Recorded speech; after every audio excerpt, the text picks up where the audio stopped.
सभी को good morning.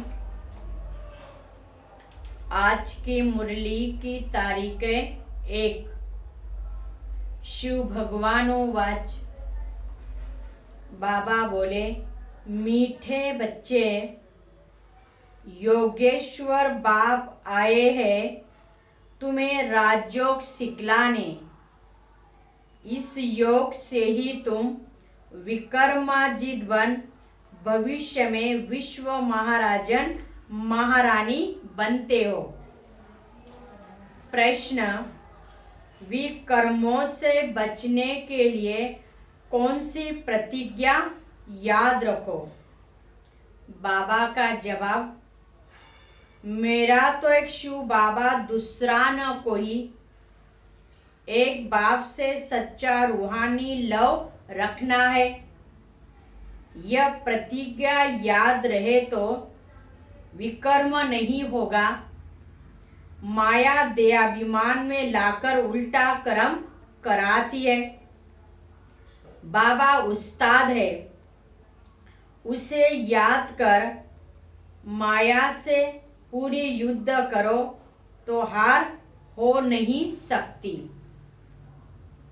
दूसरा प्रश्न, अपने बच्चों प्रति बाप की कौन सी आशा है? बाबा का जवाब, जैसे लौकिक बाप चाहते हैं मैं बच्चों को उच्च पढ़ाऊं, बेहद का बाप भी कहते हैं मैं अपने बच्चों को स्वर्ग की परी बना दूं। बच्चे सिर्फ मेरी श्रीमत पर चले तो श्रेष्ठ बन जाएंगे। आज का गीत है, तकदीर जगा कर आई हूँ। ओम शांति। मीठे मीठे बच्चे जानते हैं हम अपनी नई तकदीर बनाने या आए हैं। किसके पास? योगेश्वर के पास, सिखलाने वाले ईश्वर के पास। उसको कहते हैं राजयोग। ईश्वर योग सिखलाते हैं। कौन सा? हठयोग तो अनेक प्रकार के हैं। यह जिस्मानी योग नहीं है। सन्यासी का तत्व योग ब्रह्म योग है। उसको ईश्वर योग नहीं सिखाते। तुम बच्चे जानते हो परमपिता परमात्मा हमको फिर से कल्प पले मौफिक राजयोग सिखलाते हैं। सन्यासी ऐसे कभी नहीं कहेंगे। यह योग कल्प पले भी सिखाया था और अभी भी सिखला रहा हूँ। तुम बच्चे कह सकते हो वह हठ योगी राजयोग सिखला नहीं सकते हैं। हमको सिखलाने वाला शिव बाबा है, जिसको योगेश्वर कहा जाता है। मनुष्य भूल से श्री कृष्ण को योगेश्वर कह देते हैं। श्री कृष्ण सतयुग का प्रिंस है। वह योग की बात ही नहीं है। यह बहुत अच्छी पॉइंट्स है। समझाने का तरीका सीखो। युक्ति से समझाया जाता है। तुम्हारा सारा मदार योग पर है। जितना योग में रहेंगे उतना विक्रमाजित बनेंगे। भारत का प्राचीन योग बहुत गाया हुआ है। यह राजयोग परमपिता परमात्मा के सिवाय सिखला न सके, इसीलिए इनका नाम योगेश्वर है। ईश्वरी योग सिखलाते हैं। किसके लिए योग सिखलाते हैं? क्या भारत को राज्य ही देते हैं? नहीं, सिर्फ भारत की बात नहीं, तुम बच्चों को सारे विश्व का मालिक बनाने के लिए राजयोग सिखलाते हैं। यह एम ऑब्जेक्ट क्लियर है। वह राजई कोई टुकड़े पर करेंगे, विश्व में तो नहीं करेंगे, परंतु कहने में आता है विश्व का मालिक। तुम बच्चे जानते हो नई दुनिया के लिए हम तकदीर बनाकर आए हैं। सारी नई सारी विश्व नई बन जाती है। कैपिटल भारत है, तुम्हारे नए विश्व में भी कैपिटल दिल्ली होगी। इसका नाम गाया हुआ है परिस्तान। तुम हो ज्ञान परिया, ज्ञान सागर में गोता खाकर मनुष्य से बदल स्वर्ग की परिया बन जाते हैं। यह मान सरोवर है, कहते वह ज्ञान स्नान करने से मनुष्य परी बन जाते हैं। तुम यहाँ आए हो स्वर्ग की परिया बनने के लिए। तुम बादशाही लेते हो, तुम्हारे पास जेवर आदि ढेर होंगे। तुम कहेंगे हम राजयोग सीखते हैं, जिससे हम भविष्य में महाराजा महारानी बनेंगे। परंतु अगर श्रीमत पर अच्छी तरह से चलेंगे तो ऐसे मत समझना कि प्रजा में जाने वालों को परी कहेंगे। नहीं, श्रीमत पर दैवी गुण धारण करने हैं। लौकिक बाप का बच्चों में मोह होता है तो कहते हैं बच्चों को उच्च पढ़ाओ। ये बाप भी कहते हैं इन्हों को एकदम स्वर्ग की परी बना दूं। श्रीमत पर जितना चलेंगे उतना श्रेष्ठ बनेंगे। कोई भी तकलीफ नहीं है।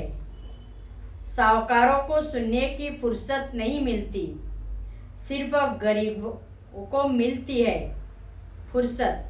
तुम्हारी जितनी फुर्सत किसी को नहीं। जिसको लफड़े ज़्यादा है उनका योग लग नहीं सकता।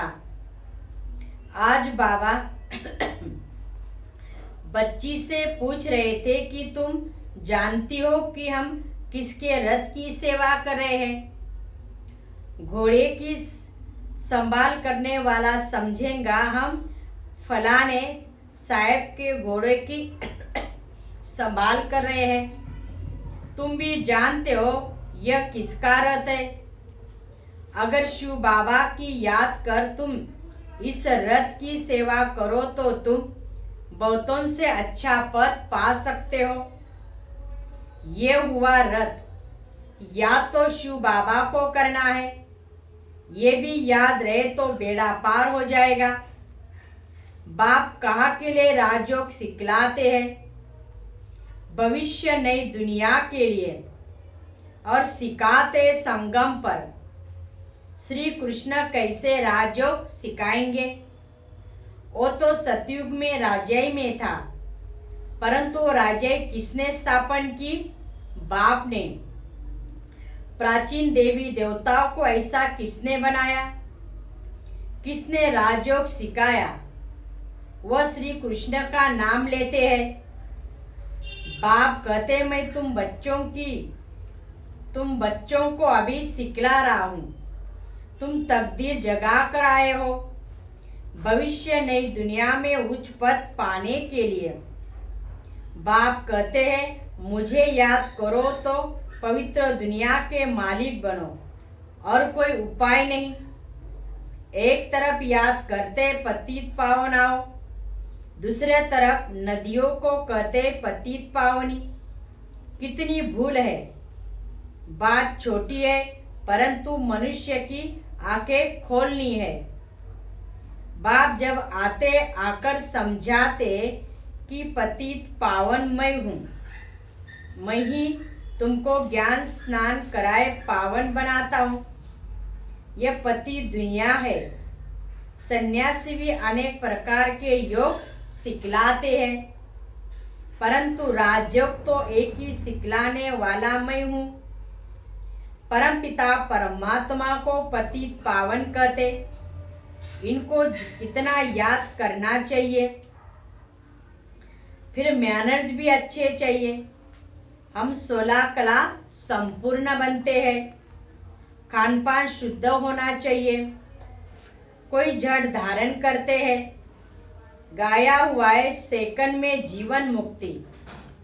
एक जनक थोड़ी होगा, मिसाल एक का दिया जाता है। द्रौपदी एक थोड़ी होगी, सबकी लाज रखते हैं। स्त्री पुरुष दोनों को पतित होने से बचाते हैं। गीता में श्री कृष्ण का नाम लिख दिया है। इस समय तुम बच्चे जो भी कुछ करते हो भक्ति में यादगार बनता है।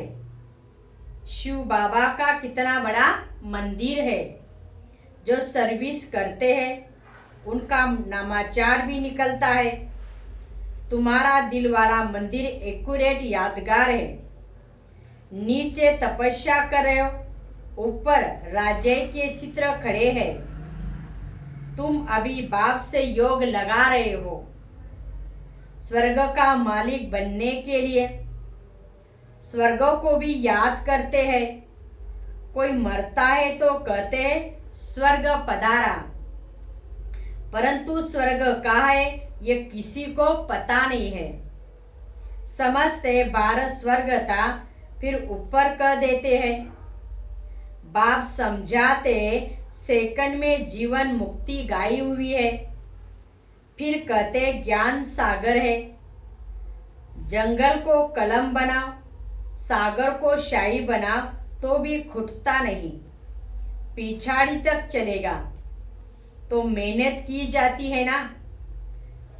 सेकंड की बात भी ठीक है। बाप को जाना तो बाप का वर्षा है जीवन मुक्ति।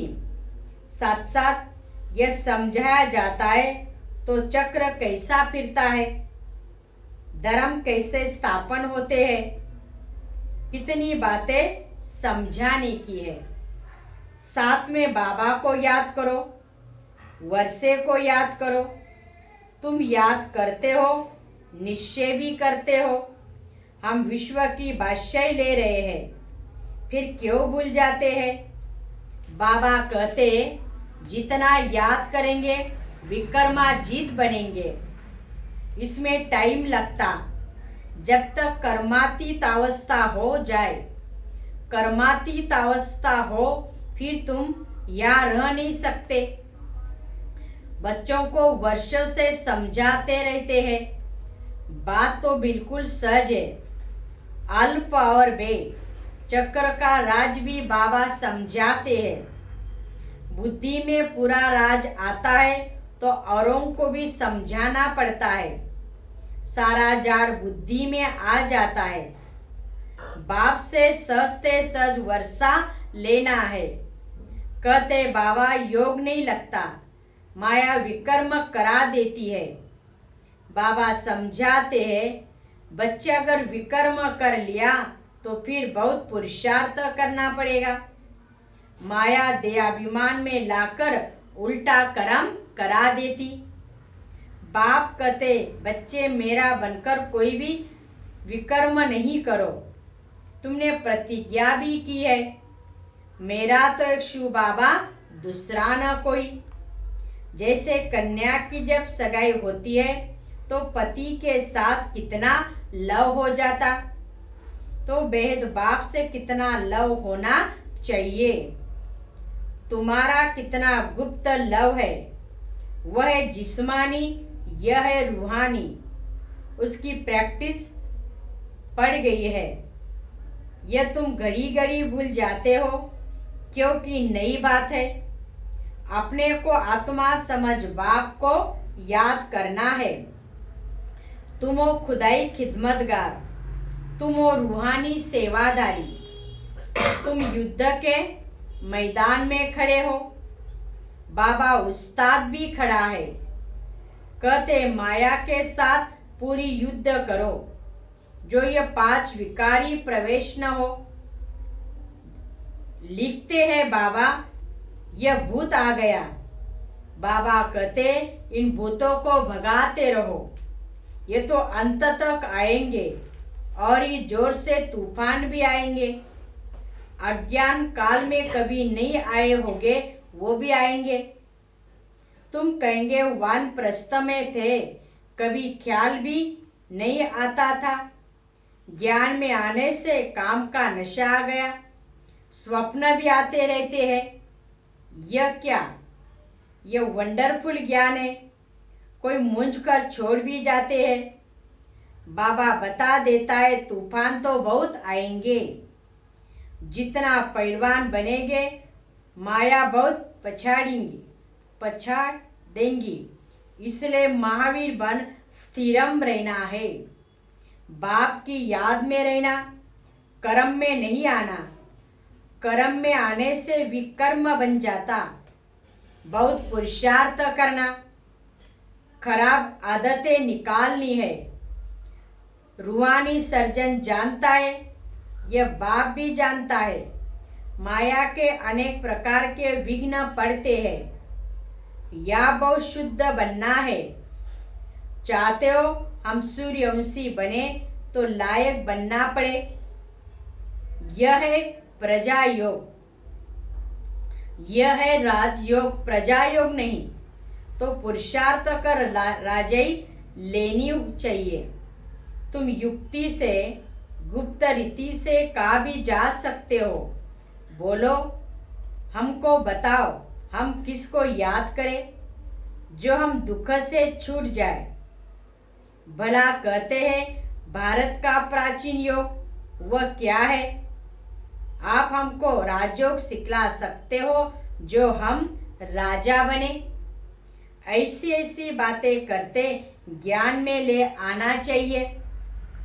तुम ऐसी पहलवानी दिखाओ जो एक ही बात से उनकी बुद्धि ढीली हो जाए। युक्ति वाले चाहिए। तब बाबा पूछते हैं, इतने सर्विसेबल बने हो, बहुत संभाल रखनी पड़ती है। दुनिया इस समय बहुत गंदी है। ये भी एक कहानी है। द्रौपदी के पीछे कीचक लगे, इसलिए बाप कहते हैं बहुत खबरदार रहना है। मूल बात है राजयोग की। किसको भी यह समझाओ, राजयोग सिखलाने बाप ने, राजयोग सिखाया बाप ने, नाम डाला है बच्चों का। दूसरी यह बात सिद्ध करो कि गीता का भगवान शिव है, जिसे स्वर्ग का वर्षा मिला। समझाने की युक्ति भी तो चाहिए। तुम्हारी सर्विस है रूहानी, वह सोशल वर्कर भी जिस्मानी सर्विस करते, वह रूहानी सोसाइटी। यह है वह जिस्मानी सोसाइटी, यह है रूहानी सोसाइटी। रोग को इंजेक्शन लगाते तब कहते ज्ञान अंजन सद्गुरु ने दिया। अब आत्मा की जोत बुझी हुई है। मनुष्य जब मरते हैं तो दिया जलाते हैं। समझते आत्मा अंधेरे में आएंगी, बराबर बेहद का अंधियारा है। आधा कल्प घृत नहीं पड़ा, आत्मा की ज्योति बुझ गई। अब ज्ञान का घृत पड़ने से रोशनी हो जाती है। अब बाप बच्चों को कहते कि माँ में कम याद करो। यह श्री कृष्ण तो नहीं कह सकते। हम आत्मा भाई भाई है, बाप से वर्षा ले रहे हैं। अच्छा, हम कितना समय याद में रहते, यह चार्ट रखना अच्छा है। प्रैक्टिस करते करते फिर यह अवस्था पक्की हो जाएगी। यह युक्ति अच्छी है। सर्विस भी करते रहो, चार्ट भी रखो, फिर उन्नति को पाते रहेंगे। अच्छा, मीठे मीठे सिकिल दें बच्चों प्रति माता पिता बाप दादा का याद प्यार और गुड मॉर्निंग। रूहानी बाप की रूहानी बच्चों को नमस्ते।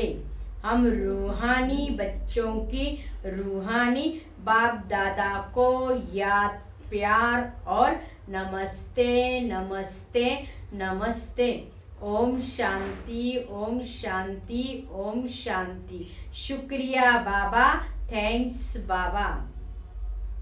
धारणा के लिए मुख्य सार।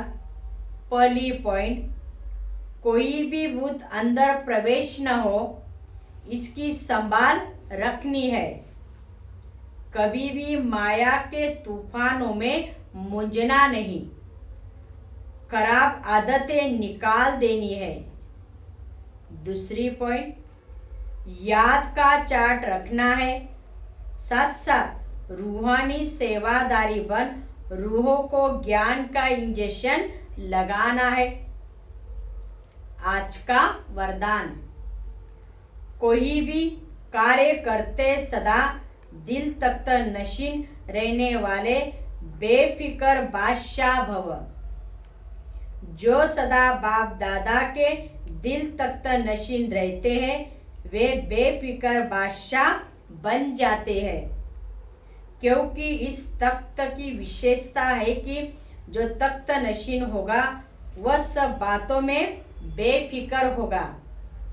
जैसे आजकल भी कोई स्थान को विशेष कोई ना कोई विशेषता मिली हुई है, तो दिल तख्त की विशेषता है कि फिक्र आ नहीं सकता। यह दिल तख्तों को वरदान मिला हुआ है, इसलिए कोई भी कार्य करते सदा दिल तख्त नशीन रहो। स्लोगन, नंबर आगे लेना है तो स्नेह और सहयोग के साथ शक्ति रूप धारण करो। ओम शांति।